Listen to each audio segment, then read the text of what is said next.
What's happening, guys? Welcome to a new episode of Jester Radio. The sponsor for this podcast is Nutricon, as you guys know. So you can get 20% off by using this month, which will be February's discount code. I don't know what that is yet. So you can just look in the description below and you can obviously then use that and save 20% on all orders. Today's podcast is actually, he's got his own podcast. He's someone that has more subscribers than me, more views than me, has had way more boxes on his channel than me because his channel is predominantly boxes. Hayden Jones, bro, thank you so much for being on. Yeah, thank you very much for having me. Watching you grow as well, it's amazing, man. Like over the years now, I mean, picking up an audience. Good work. Thank you, bro. I appreciate that. So your audience, is your audience predominantly, just you target boxing audience? Definitely, at the core, I mean, it's SA Boxing Talk, right? So it's like, it's all about boxing, but like I'll play on words. When I started the podcast, which is like a really late thing, it was a play on words. So I had a little bit of like different guests on, cool stories, like similar to what you're doing. And it was really fun for me. I put that on hold for now, though. I'm going on a bit of a podcast sabbatical, but I'm keeping with the boxing now. I'm going back to my roots, so to speak, and I'm gonna let you take it. And that boxing sabbatical, you told me before. I don't know if you're allowed to mention it now or you can mention it now. So is there a reason you've taken the sabbatical?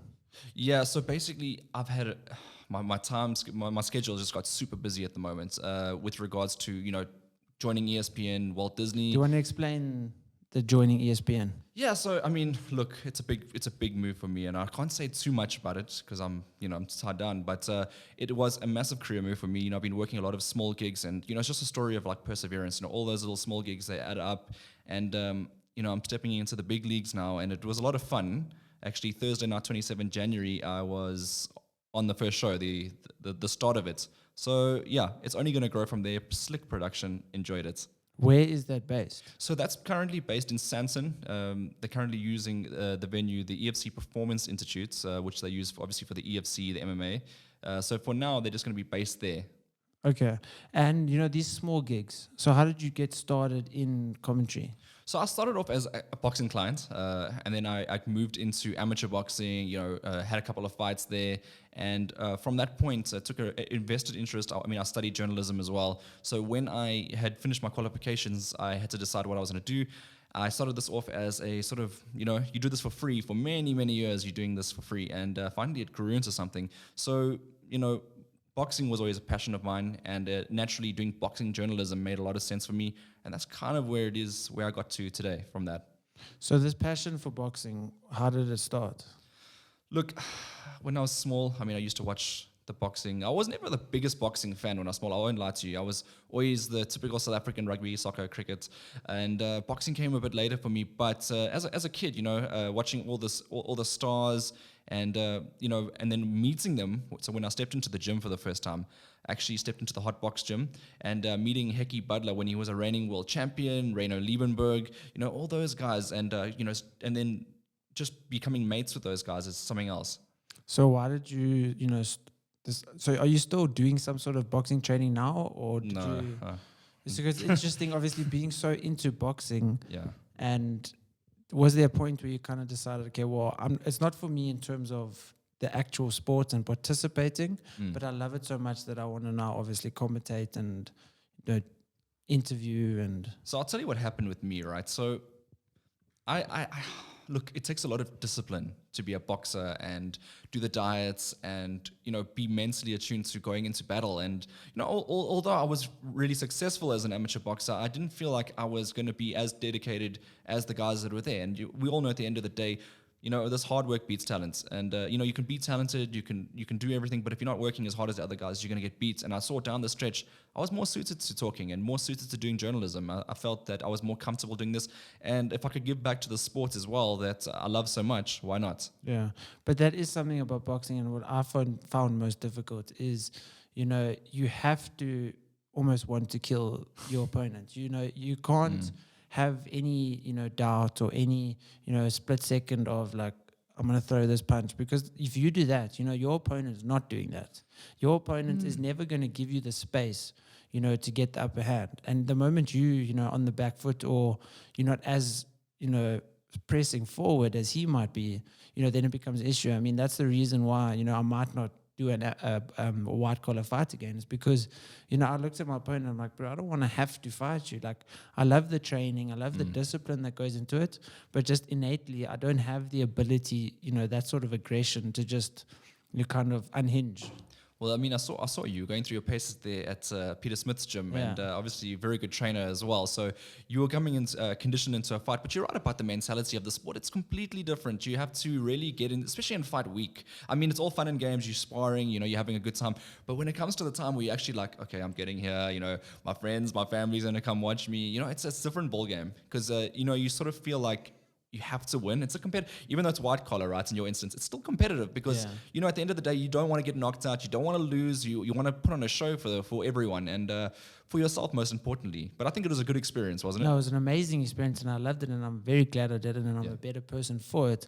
And I've never admitted this to everyone, not even my fiance, but there was times in like that fight week where I was just hoping my opponent would pull out, or I was hoping that something would happen, that the fight wouldn't be able to happen. And, I look back at that, I'm like, Jesse, why were you so weak? Like, why were you? And it's human nature to be like that, especially, when you're not accustomed to having to, be like a Spartan, And I went through so many of those emotions where I'm like, no, don't. And then, I'm like, don't think about that. Don't think negatively. You're going to do this because you have to master your mind. It's something that's that physical as boxing. Well, you can imagine, like you say now, you're getting all those thoughts. And, that's why I have so much respect for the guys that are at the top. Imagine being a world champion. Yeah. You got a lot of pressure on you. Media is coming at you. Everyone's asking these silly questions. They're putting you on the spot. And in fight week, you just want to get the fight, you want to get it over and done with. You just want to get there. And you got people constantly at you. So it's adding to that pressure.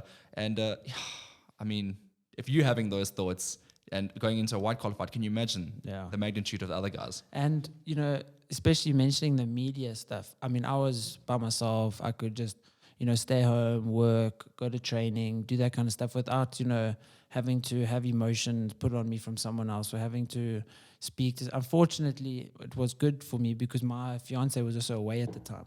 Okay. And I didn't see her till the moment I walked out of the ring, which was perfect for me because there was no other emotions other than just the fight. So, that worked out perfectly. But, having the media on you all the time and having these people asking you questions, I can only imagine how frustrating it must be. But also you need to be in that mindset where you can't get frustrated by anything. You can't allow anything to affect you.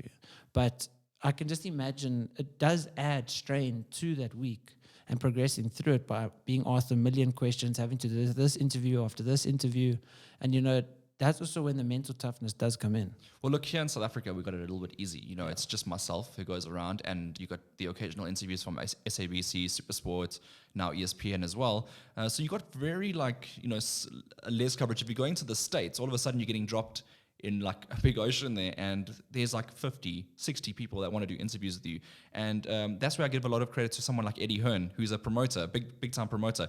He will literally sit until 4 o'clock in the morning the next day doing interviews post-fights with the audience because, he just sees a value in that. He doesn't want to let anyone down. If you there made your time, he's not going to let you down. So yeah. But it's part of the game. If you want to be successful and if you want your name to grow, you must. It'll be silly not to. If you declining interview after interview, it's only going to be detrimental to your name and your progression in the industry. Well, definitely. I mean, every single view that you get, there's a potential new spectator, sponsor, advertiser, whatever you have it. And that's why it's so important for boxers to engage with media all the time, or even anyone, not just boxers or athletes, just to get on board and, try to get as much exposure as possible. As I say, even if a video gets 100 views, who's watching that video is important. They don't know. It could gain them traction. 5 Instagram followers, 10 Instagram followers, whatever it is. You must just keep being out there and relevant. Because remember, your time in the sport is so short.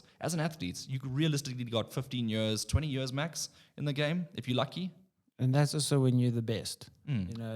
There's people in South Africa who, 2-3 years and then they're gone. Or, even overseas. There's people that just try to make as much money as possible. And that's also the problem with today's boxing. Short-term mentality. Yeah, people only just want to have that get rich quick scheme where, they have one fight, they get paid $1 million or whatever. And they're like, okay, cool. Now I'm just going to create as much drama on social media so that the next fight I can get double that. Well, that's where like good management comes in as well. I mean, you got really bad managing people, yes men around. Like that's the big thing in sport is when you surround yourself with yes men. Oh, am I doing well? Yes, you're doing well, champ. You know, you're doing so good. You're looking the best you've ever looked. Meanwhile, you know, the guy's not, and like he doesn't have that honest conversation. And some do, but some don't. You know, and that's where that quick scheme comes in because, like, I mean, 2-3 years trying to make money, it's not plausible. Afterwards, you're going to go broke. Yeah. So how do you feel about Kevin moving up to heavyweight now? Yeah, it's interesting. You know, obviously, look, a lot of people would come at, oh, who's he versing? You know, but heavyweight division. If you look at Alexander Usyk, he started off with 2 or 3 warm-up fights, and then he ended up beating Anthony Joshua. You know, so like, I think people need to chill with the whole like who you fighting thing because like at the moment he's just like going up. I think I saw he's like 102 kilograms now, so he doesn't have to cut weights anymore. No. That's pretty cool, man. I think the only thing is just him being shorter.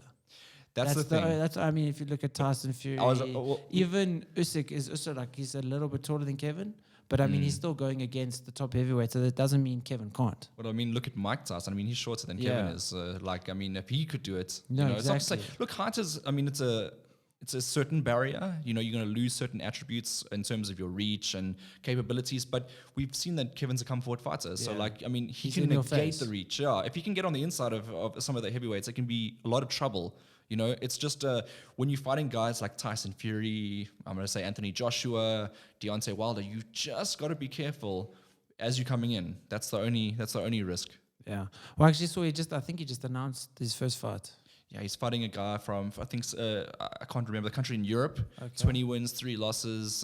It's a good start. I see he's 6'5", so that'll be also interesting to see that, you know, his first fights, how the height difference would play out. Yeah, look, the height difference, it's a good assessment to see also how's he going to react to heavyweight. Because you remember, he's always got the option of going back to cruiserweights one day if he doesn't enjoy heavyweights. But I think why not try it? I mean, we've seen other guys like Chris Thompson as well. He's moved up. You know, he's trying his hand there. But the guys have options because of their body structures. They can always go back to cruiserweight. But I think they're just more comfortable at heavyweights as well. If you can, they're not having to do some crazy cuts. You know, all their energy can just be focused on actual fighting, not cutting water and all of that. Yeah, it's that takes a lot out of the athletes as well. And I think, you know, Kevin's particularly a big guy as well. You know, he packs on a lot of muscle. So, you know, let's see, maybe he can start like knocking out guys or more at heavyweights as well, just putting on that extra power and muscle. Yeah. So you yourself and, you know, interviewing these athletes, is that mainly just for, obviously when you're commentating, that's at the actual fight. Yeah. But when you interview them fight week, a few weeks before, whatever, that's just for your personal capacity on YouTube. Correct. And that's all, you know, pre-fights, post-fights, you know, straight after the fight, the reaction and the build-up, the weigh-in. Yeah, it's just, look, it's to help out. It's my form of media as well. So, you know, I really enjoyed it. And I've been doing it now since 2015. But I really started taking it seriously in about 2018. You know, the first 3 years was a sort of a gradual process. I was doing it on, off. But then it became a serious, like, full-time thing. I invested a lot of my time in it. And, yeah, look, it's paying dividends. And in terms, how many episodes have you done?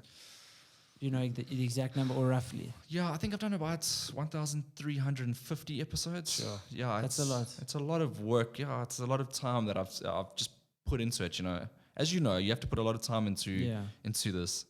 And, you know, has there been a lot of times where you interview like an up-and-comer and then they become this great athlete and then it's so nice to go look back and see that interview from 2 years ago, whatever, and just see how far they've come? Well, look, I'll give you an example, right? Because, I mean, it has been a while and I have seen people grow, and Kevin included, you know, so when I started really early in his career interviewing him, and then, it started builds and builds and builds. But one guy was Rowan Campbell, you know, Rowan Campbell from literally Fight Zero. He was my coach for the white collar. Oh, yeah, no, so Rowan's a very nice guy. He from like, I think Fight 0 to 12, I did an interview with him, and he always used to say afterwards as well, he used to hate the part where he had to look into the camera and give his opponent a message. And we had like a, you know, really cool thing. Rowan always wears a very like interesting socks in his fights as well, you know. And the only interview I never did with Rowan was the one just before the Reno fight, because there was a whole... That was his last fight, yeah. Yeah, it was the last fight as well. So that was a bit of a sad one, and obviously I wasn't allowed to interview him because there was a big problem with the Golden Gloves promotions at the time. Okay. And were you at that fight? Did you commentate it? Or? No, I wasn't at the fights. I did watch it at home, though. You know, that was my, you know, it was a difficult one to watch there because I like Rowan as well. As I said, he's a good boxer. So I'm anticipating his comeback. I'm actually waiting on when are we getting news about his comeback. And, you know, if you're not at a fight, Do you try, like, if there's some sort of boxing on, do you try watch it locally, internationally? Do you try watch almost every fight? So actually, funny enough, I got coined. I don't know if you know what BoxRec is. Uh-uh. So it's the official record keeper of all the boxing. So you can log onto BoxRec and you can check everything out. And I'm called the BoxRec kid because I'm always doing my research. I'm always watching all the boxing, international and locally. Locally, I'm pretty much watching everything. Internationally, you can excuse me to not getting up at 4 o'clock in the morning sometimes. Yeah. America's, quite a time zone for us, but I do catch up on the highlights as well. So I'm quite up to date with all things boxing all over the world. And, the level of standard, South African versus anywhere overseas, how is there a big discrepancy? Isn't there? Well, look, I mean, I was in the UK in May watching, I was there with Maurizio Mtsalane as well for his world title defense. And there isn't much of a big difference with the up-and-coming boxers. It's more of when they get to that level, what are they doing in terms of investing in themselves? Because a lot of boxers get to a certain stage, they're making good money, and they start to get fancy cars, they start to really just blow their money, not reinvesting it back into the sport, not seeking out the best strength and conditioning trainers, not seeking out, the best things, massages, all the things, like getting yourself in tip-top condition. Because once you get to the top, you're fighting guys just as good as you. Now it matters about your training, like how much extra have you taken, and that's where we lose the plot, because we have a lot of talented boxers. It just gets to that level where we're on the same level as our opponents, but they're just getting that more scientific approach, and that's where we're losing out. Yeah. And in terms of interviewing these boxers, I'm sure you've obviously noticed a difference in personalities and approach in fight week. Because I know for myself, I try to be as aggressive as possible because I'm so not aggressive, because it was so difficult for me to fight someone. I had to, actively think more aggressively towards my opponent. And in fight week, I wouldn't have enjoyed, having an interview because I was filming the whole, process going through it. And then last week I was like, I'm not filming myself and trying to have emotion and, just trying to focus on the fight. How is it with some people happy, cheerful, looking forward to the fight. Some people no, I'm going to kill my opponent and being aggressive. Look, it works differently for everyone. I've interviewed all different personalities from... Look, you find the best in the world don't actually get too affected. They're very calm, composed. Maybe on the inside, but they don't show it. Yeah. And they're always available to have a chat as well, because they know the importance of, being mentally ready for it. And if I'm asking a question to someone and they're getting frustrated and they've been doing this for 10 years now, it's a bit weird because, you think that they should be used to it by now. Obviously in the beginning you get some of the smaller guys coming through who are not even used to interviews. You're giving them their first interview, second interview, and they don't have much to say because they don't have a story yet. Yeah. So how did you come about, getting this new job with ESPN? Did they recognize you and, you got a call up type of thing, or how did it come about? Yeah, I did get contacted for the job. I was excited when I got the call, and to know that they're that serious about, getting sort of the best guys, the best team sort of in Africa and putting them together, trying to really launch, because we need a platform like this. Remember, it's going to be every single month.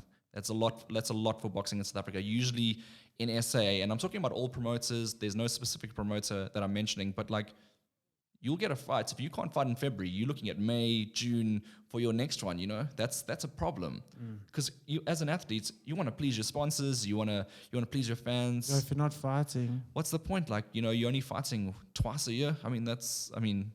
That's not enough in my eyes, especially as a upcoming developing fighter. It's a different story when you're at world level and you're fighting twice a year. When you're making over $1 million, it's okay to fight twice a year, but not what these guys are getting paid. But that also might be why there's a gap between some South Africans and overseas, is because the accessibility to be able to fight so often. Being able to fight 3 or 4 times and getting paid enough so that you don't have to have a day job. You can just focus on training. Whereas the guys here, if you only fight twice a year, you can't sometimes live off that for the entire year. Yeah, you always get guys that have to start side hustles. They do personal training. I know that as well. A lot of the boxers in South Africa, I'd say about 90% of them, to make money, sort of take on clients, personal training, and it just sort of takes over.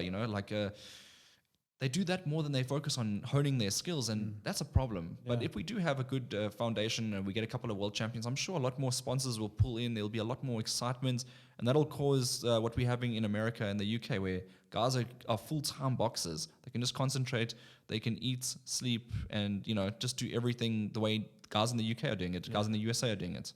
But I mean, even Kevin, someone that gets paid the best in South Africa, still has, businesses that he does and still has ventures that he handles. So I think because once you become accustomed to a certain standard of living, you're going to work so hard to keep that standard of living. Well, And yeah. obviously just being naturally a businessman, he wants to obviously be involved in those things. But I mean, even him, you get that money, you're like, okay, cool, but I need another paycheck. I need something else. Like, I can't just rely on fighting. I think he's the one fighter in South Africa that understands the business to a T. It's easy to look at it and be like, wow, he's doing this, he's doing that. But try and go out and do it with the schedule that he has. And I think that's credit to him, for all the things he's doing. He's sorted now. Well, I'm assuming he's sorted now after boxing as well, because the way he just operates, like he knows how to run stuff. Again, most of the boxers don't have that, and that seems to be personally motivated from him. I think a lot of boxers need that reassurance. They need to be told what to do, and that's not the case with him. I think he's doing an exceptional job. Yeah, and I mean, there was no one to really guide him, that's done it before. Obviously, overseas, you can see it and whatever, Yeah. but, that's also the problem with athletes. I mean, I've had cyclists on the podcast before that have done Tour de France. I've had, even Kevin, people that say, your boxing career, your cycling career, whatever it is not going to last forever. You need to make sure and have contingencies in place now, so that the moment your career is done, you have money still coming in. Because if you just rely on, the moment I'm not a boxer anymore, I'm just going to start coaching, then you need to be set so that you have businesses that are running while you're boxing. I mean, even Chris Thompson's also big into like other businesses and, working properly, so that, because he knows his career is not going to last forever. So that afterwards he has something, to not fall back on, but to almost resort to when your body fails you almost. Well, look, there's an exception to the rule as well. I mean, some ex-fighters run some very successful gyms, commercial gyms, which for clients, and that pays the bills, and that's a good thing. But it's very difficult sometimes for ex-fighters to coach boxing, and some get it right, some don't get it right. You gotta be able to teach someone something, and like something that you didn't have. That's a secret to being an ex-boxer, is not doing what basically you did in your career. Like, you got to be able to adapt, because what you get coming through your door is completely different to who you are. You can't train everyone the same. And I think that's the real struggle with trainers, is, getting out of that habit and adapting to other people, personalities. You don't gel with everyone, but can you make it work? Yeah. It's a difficult industry, because especially when you're an ex-boxer, you're expecting everyone, especially if you're a good ex-boxer, you're expecting everyone to be at your standard. And that's not the case all the time. Not everyone's going to be as good. If I'm an ex-trainer, as good as me, I was good at this, but this person's good at this. You got to be able to work with it. Yeah, you almost need to. And in anything in life, the experience that you've got from yourself, it also came from learning from other people. So you need to use all of those that you've learned to, pass on to someone else. It can't just be, this worked for me, so why wouldn't it work for you? That's a thing. And I get frustrated because I see it a lot. And it's not in South Africa. It happens all over the world, where you get ex-boxers who come in, last little bit, and they go out. So their perspective is completely different. But then you usually get the boxers like Freddie Roach, and he's the biggest trainer in the world. He wasn't a successful boxer. He was an average boxer. But because he had faced adversity in his life, he knows what happens when you go down. He knows how to deal with that, because he had been down. He knows in all the different situations, like, how to deal with it. Because if you haven't faced that adversity, and if you've been a fully polished like Floyd Mayweather, he might be a good coach, I don't know, but he hasn't faced the adversities because he's been so good in his career. I mean, he's literally one of the best defensive boxers of all time. Now, he's going to impart that on his boxer, but he's got these high expectations because he's going to get super frustrated. Whereas a guy that's, obviously not the most talented guy, gets in there, he understands what it feels like to be like told you're not good enough and all those things, and be able to lift your boxer or your athlete back up again. I think that's the most difficult thing about boxing, is that mindset, being able to stand up again, being able to, be willing to not get knocked down, because you have to be willing to fail. You have to be, And you have to see that, you have to have that behind you, pushing you forward, saying like, okay, well, I'm going to get knocked out if I don't keep going and keep working harder. And then also obviously the motivation of, your goals pulling you forward. So you got, it's both just propelling you forward. It's, I don't want to look like an idiot and get knocked out, pushing you forward. And I don't want to not achieve my goals. So you're trying to reach that. So, that's what that mentality, boxing, obviously I haven't done all sports, but out of the things I've done, boxing is definitely the most mental, the fortitude that you need within your mind. And because it's also the most lonely sport. I mean, you got coaches, you got a camp, cool, but they're not in the ring with you. They're not there, supporting you essentially and stopping someone from hitting you. And, that's what's scary about boxing and fighting in general and combat sports, is it's you versus someone else. There's no one's going to save you. Maybe they can throw in a towel, but at the end of the day, you've still lost. There's no one that's going to save you. Well, that's the thing. So when you're in the ring and you're getting the tactical instructions, look, your corner's there to help, to assist you. They got the best view in the house. They can tell you, look, your opponent is doing X, Y, and Z. Sort it out. When you're getting punched in the face, I mean, you're like your whole idea of what you're going to do is completely out the window, and you sort of act out of instinct, in that situation. So it is a really difficult thing, and it comes with experience to be able to really take in that advice. But when you are new to it and you're taking the advice and you're like, okay, I can't do it. It's just my jab just won't pop. Or like when I was training and I had the headgear on, and Rowan's telling me, do this. And then I'm like waiting for the opportunity. I'm getting punched. I'm trying to slip punches, and like I just couldn't do it. My body just wouldn't do it because that was also my biggest thing. I didn't throw enough.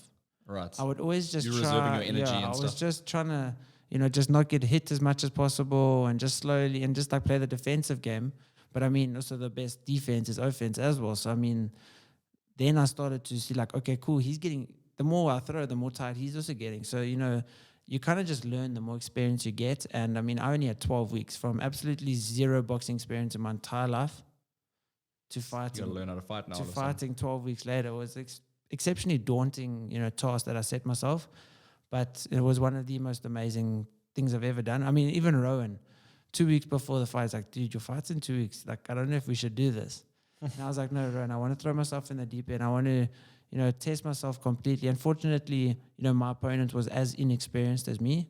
So it did make the whole process nice because, I wasn't a good boxer. He wasn't a good boxer. We were just in there throwing hands and having a good time. So, I mean, it would be interesting to obviously go back and look at your very first sparring session. You realize how fit you have to be a boxer as well. It's not a joke. One round is like, it takes forever to complete when you start sparring for the first time.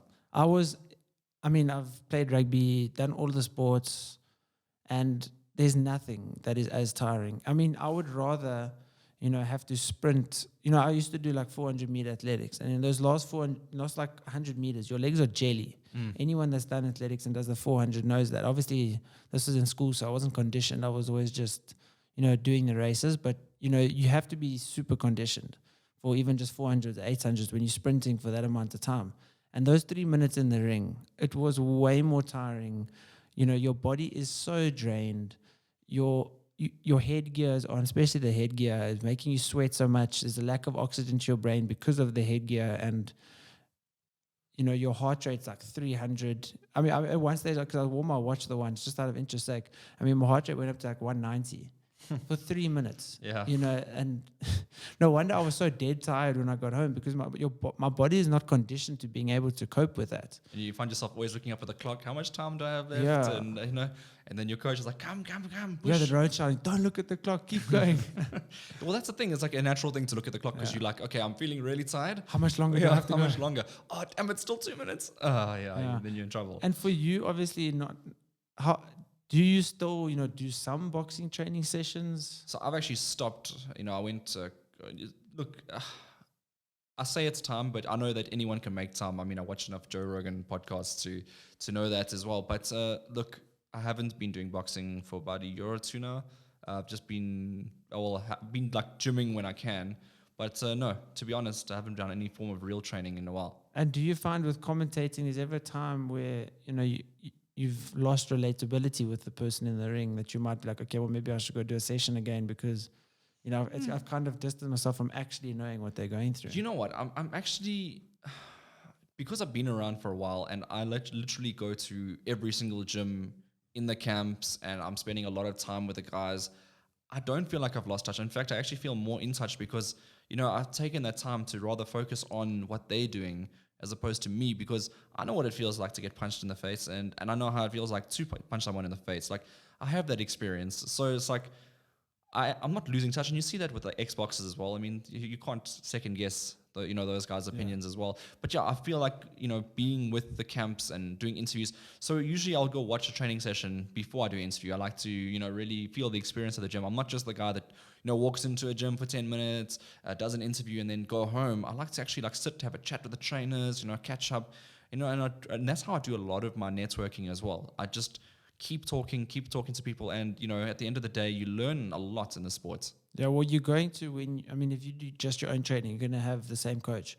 But if you're constantly going to different gyms and watching different styles and watching, different people react to the situation in different ways, you obviously are going to learn a lot more than just being, in your gym hitting the bag. Oh, it's such a cool perspective though, because you look at coach to coach to coach to coach, and everyone has different methods. Although it's the same sport, everyone's got a different way of getting to the end goal, and looking at the different techniques and talking to them and saying, well, is this the right way of doing this? And you ask them and then they explain it to you.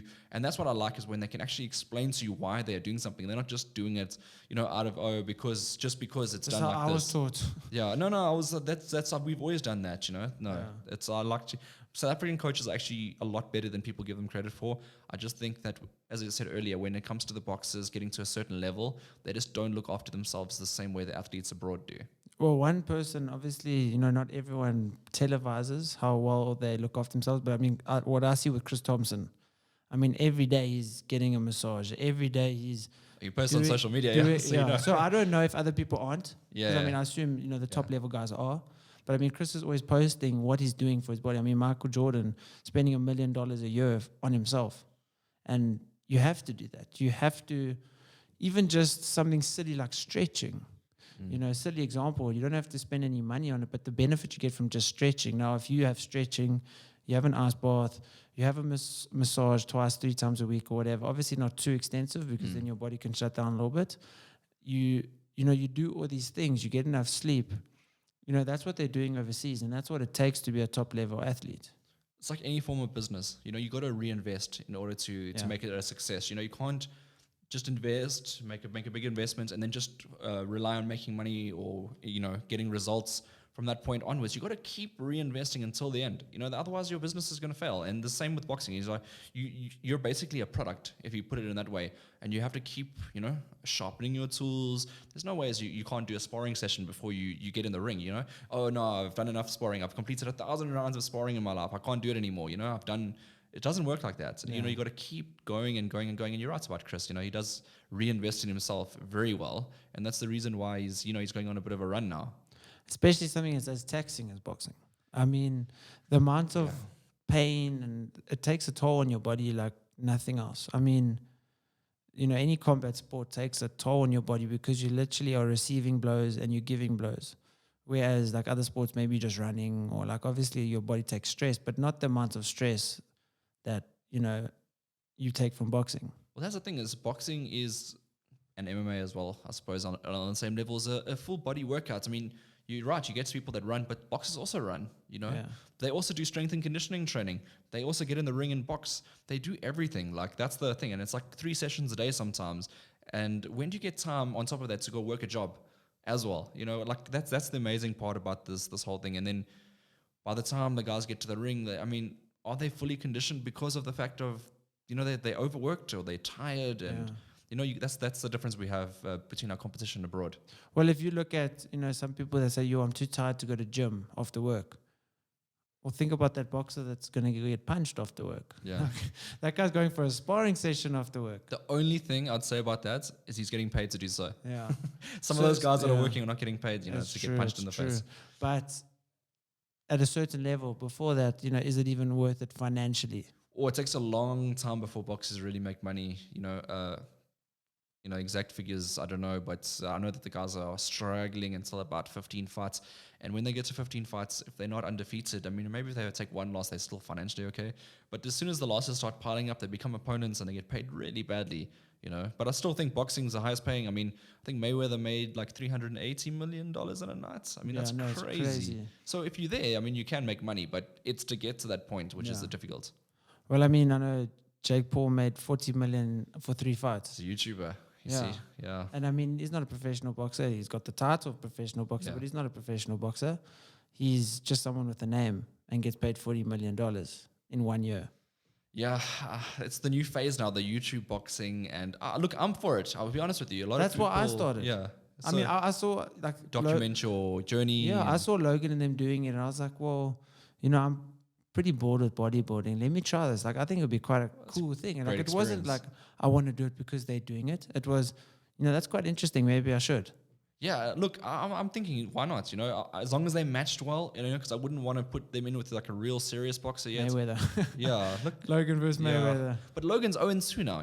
As a professional, he's 0-2. So his brother Jake is busy knocking out guys, but he's knocking out non-boxers, if that makes sense. Other YouTubers. He fought a basketball player, I think, as well, and then he fought Tyron Woodley twice. Yeah. So he's fighting out. Do you, as a commentator, someone that watches boxing for a living, are any of these fights? Do they look staged? Are there certain things? Because obviously you see so much polarizing comments on social media where there's actual boxers saying no, it's real. There's actual boxers saying it's fake. Like. So I stay away from the dramatic side of it, because I know a lot of people, there's a lot of conspiracy theories out there. Everyone's got a say and everyone wants to, have their opinion heard. When I look at Jake Paul versus Tyron Woodley, particularly in the second fight, everyone's like, oh, look at his hand. He's telling Tyron Woodley, now it's time to get knocked out. He's brought how many fans to the sport? Whether it happened or whether it didn't happen, we don't really know. So to speculate on something like that is a very difficult thing, because you're putting your name out there, and I know a lot of people are not shy to go out there and say something, but you put your name out there saying a certain thing. You don't know when it comes back to you. You're going to meet Jake Paul in a year's time. He's going to be like... He's going to come on my podcast and be like, actually, I'm not coming in your podcast. You said... He's going to be like, well, I'm coming to South Africa, but actually I'm going to give you a miss because, you said that was fake. No, but like, look... we're never going to meet that guy. Reality is if he comes to South Africa, I mean, that would be, for probably non-boxing reasons, probably be like to Cape Town Safari to have a good time. Or something. Yeah, But look, hopefully the boxing scene here grows to a level where guys are actually starting to sort of head this way. I know that we're on the edge of the earth. It's very difficult to get to South Africa. It's a day trip for almost everybody. Especially from America. Yeah, it's a long, long trip. So I think a lot of people just naturally, they either go to America or we can go up to the UK. Australia is just a whole nother, far away, another day's trip. So yeah, we literally the furthest away from everybody. Yeah. But also going back to like the match fixing almost, let's say regardless of that fight being fixed or not, I think it would be naive to think that there's not actual professional boxers fights that aren't fixed. 100%. And I mean, every sport. You cannot tell me, I mean, if you look at like the Icarus documentary about steroids, where, they admit, Wade admits, today there is no way that they can actually tell if someone's on steroids or not. So, it's almost how well you hide it. Exactly. And I mean, you cannot tell me that, obviously I'm not saying every single fight, or I'm not saying particular fights, but you can't tell me there aren't matches that are fixed. I don't know about South Africa, but just all the around world in general. Even like, football matches. Football, table tennis. I mean, if every single Russian athlete was on steroids, every single one apart from figure skating, I think, was on steroids, you cannot tell me that even something as low as table tennis hasn't got match fixing, because this world is broken and driven by money. So there's definitely, not everything is fixed, but there's definitely stuff where, if there's financial gain, people are going to do it, illegal or not. And there I was when I was young. I thought, WWE was real, and it's really that one broke my heart, because my friends were all like, no, dude, it's fake. But then you realize, like, well, how much of the other stuff is fake? The stuff we consider real. Yeah. I mean, how much of is it taking a dive for money, or we don't actually know. Yeah. As fans, it's just I don't want to think about it as well, because like when I'm watching a fight, I'm literally thinking these guys are literally giving their best efforts on all ways, but we don't know. I mean, sometimes someone gives their best effort for like 6 rounds, And then that's the point where they're saying, okay, now you got to give it away. Yeah. And or in football, oh, dude, just take a dive here, get a yellow card in this match because I've booked you for this yellow card on minute 49 or something like that. We don't know. Extra million for you. Like it's tough also because we're not in those people's positions. And if Cricket was particularly bad at one stage in South Africa. So like that's, but that got exposed, and I'm happy it did, because it looks like now the guys are literally playing with their hearts. Although we don't 100% know, but at least from the outside it looks it. Because also there's so much that can be fixed. You know, there's so many things that can be bet on. You know, this person hitting a 6 and this over. You just say, okay, well, that person's bet on it. Just make sure you don't do it. And, you know, like there's just certain things like that might not look like match fixing that are. But I mean, as we don't know what's fixed and what's not. So at least the outcome is as vague for us. Yeah. Because I mean, unless it's like Jake Paul and Tyron, I mean, I knew for a moment he was going to win, regardless of who is actually a better fighter. Because Jake's purse was like 20 million and Tyron's is like 1 million. So, I mean, the person that's getting paid more, the inexperienced person, but he's just the name that's drawing the fans. So you got to keep him winning. You know, you got to keep Jake Paul. As soon as Jake Paul starts to lose, the interest of him boxing, because the only people are watching to see him get knocked out. Everyone wants to see him get knocked out because he's not a professional boxer. And he keeps winning, so they're going to keep tuning in. He keeps winning, exactly. And he's like, I don't care. You hate me, love me, whatever. As long as I'm getting paid, I don't care if you are watching to watch me get knocked out. Did you watch I don't know if you watched the Logan Paul stuff, but like him and Jake were on the podcast together, and they were debating who's actually had the bigger year, because, you know, Logan's like, oh, I fought Floyd Mayweather, and he's like, Jake's like, yeah, but, you know, you lost. You know, but like it's an interesting debate. Like, is it who you fight? What's your results? You know, Tyron Woodley compared to Mayweather. I mean, that's levels difference in terms of class in boxing. So, but also for like what Jake has also done to boxing, there's so many positives in that. You know, like his NGO that he's done to help kids, like it's boxing against bullies or something like that. There's, you know, helping UFC fighters get better pay, or he's going after Dana White, trying to fight against that, and also. He's doing good, but in doing good, he's elevating his name, because the moment Dana White is tuning you in a tweet, you're going to get more followers. The moment there's this rivalry over him doing something good, he doesn't care if that person's talking bad about them, because he's doing something good and he's getting more publicity for it. He's playing the game, and it's exceptionally clever. He wins because he helps people, he helps himself, everyone wins in that situation. It's a win-win situation for him, because at the end of the day, people are benefiting I mean, his clan, the people that are walking with him. I mean, that's pretty cool as well for them as well. Yeah. Oh, I'm a big Jake Paul's best friend, or you know, it's a nice all around feel, and I think it's a positive thing for boxing, because without it, you know, 2021 didn't look so great. I mean, look, with everyone having to quarantine and, you know, stay in their hotels, they're not able to get out to the fans and like sign autographs, and, you know, they got to be super careful because a fan might have this and then they get tested for COVID, then it's a big problem. So I think. Now, with it opening up again, we needed that in retrospect. Well, I mean, now I see he posted something where that Amanda girl that fought under him, so she's now... Amanda Serrano. Yes. Yeah. I think it was her. She, or whoever it was, is now going to... Her next fight, she's going to earn the most any female's ever earned in a fight. So like those kind of things, because I think now he's big on pay. He's big on pay, and he's big on, you know, promoting, and, you know, people that have been previously like, you know... Oh no, she's a female. She won't bring as many views as us as men. Oh, that's that camera. It's fine. Okay. She won't bring as many views as men. Let's pay her less. But, you know, she's still going through the same as the men are going through. And that's what's interesting. Obviously, at the end of the day, there's been this argument, and I do tend to agree with it, is people say, you know, why aren't women getting paid the same as men? But it's because less people watch it. That's what I was about to say. It's unfortunate. It's just the business aspect of it. So it's money. It's not about, oh, she's male, she's female. It's about the business. If she could draw more spectators than Conor McGregor, she'd get paid more than Conor McGregor. That's literally how it is with sports. And look, pay is a difficult one to explain, because it's all about business. It's numbers. You know, business is numbers. And if you can draw a crowd and justify your wages, you're going to get paid more. Than it doesn't matter if you're male, female. We all we want to see is numbers as a business person. So you can't argue against, if she can draw numbers, she deserves to have a good pay. Why not? I mean, it doesn't matter if you're female, you know, you deserve it if you're drawing the numbers. And she is a very popular, she's actually one of the best fighters in the world. So I think she's overdue a good payday as well. Well, I mean, if you look at it and you say, okay, well, she's a female, because she's getting the amount of views she's getting paid what she's getting. An amateur male who gets less views gets paid less. So it's not about male versus female. It's about, the draw card of, are you going to get people in seats? That's the thing. And I think a lot of people lose it. There's a lot of arguments about this as well, like why equal pay. And, I'm a main event of this thing, but you got girls like Katie Taylor as well in the UK. She's doing really well. So her pay is going up steadily as well. She's part of DAZN and Eddie Hearn.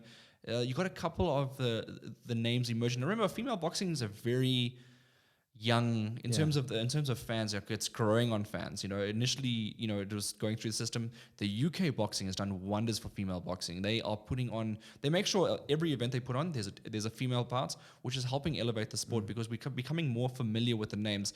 Before in the past, you have all-female tournaments and they perhaps didn't get supported as well because there was no attraction on the tournament. Remember, in order to get there, you have to have a star. So if you have a Floyd Mayweather with a female on the undercard, she's now gaining new Floyd Mayweather fans, and people be like, okay, I like Amanda. Yeah. Let's give her a push. Now she'll be the co-main event the next one, and then as more and more people sort of see her, her status elevates and she can start making that money. Yeah. And so I was on my fight card. There's supposed to be, I think, 3 different fights that were with females, but then only one of them, I think the other 2, the opponents pulled out or something. Okay. But that was the most entertaining fight for the night for me because women are usually less aggressive than men. So I know how difficult it was for me. So I can only imagine how difficult it is for the women because, it's not a feminine thing to do, but these women are like, I love it. I want to do it. So why not? And they do it. And it's inspirational seeing these girls. I'm like, these girls aren't like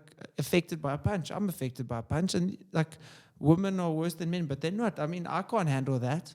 It's just so surprising and it's motivational seeing this. I'm like, that's cool. Do yourself a favor, South African boxing, female boxer, 5-0, bit of a knockout artist, Hedda Volmerans. I don't know if you've heard of her before. You need to follow her. She's probably the best female up-and-coming athletes in the country. She's very, very strong. And I think she'll go overseas as well and be the first, in a while, South African female to really compete at the higher level. So it's exciting to see that as well because she spars with the guys, Like there's no other girls that she can spar with. The limited options in South Africa who you can spar with. She takes her career very seriously, always in tip-top condition.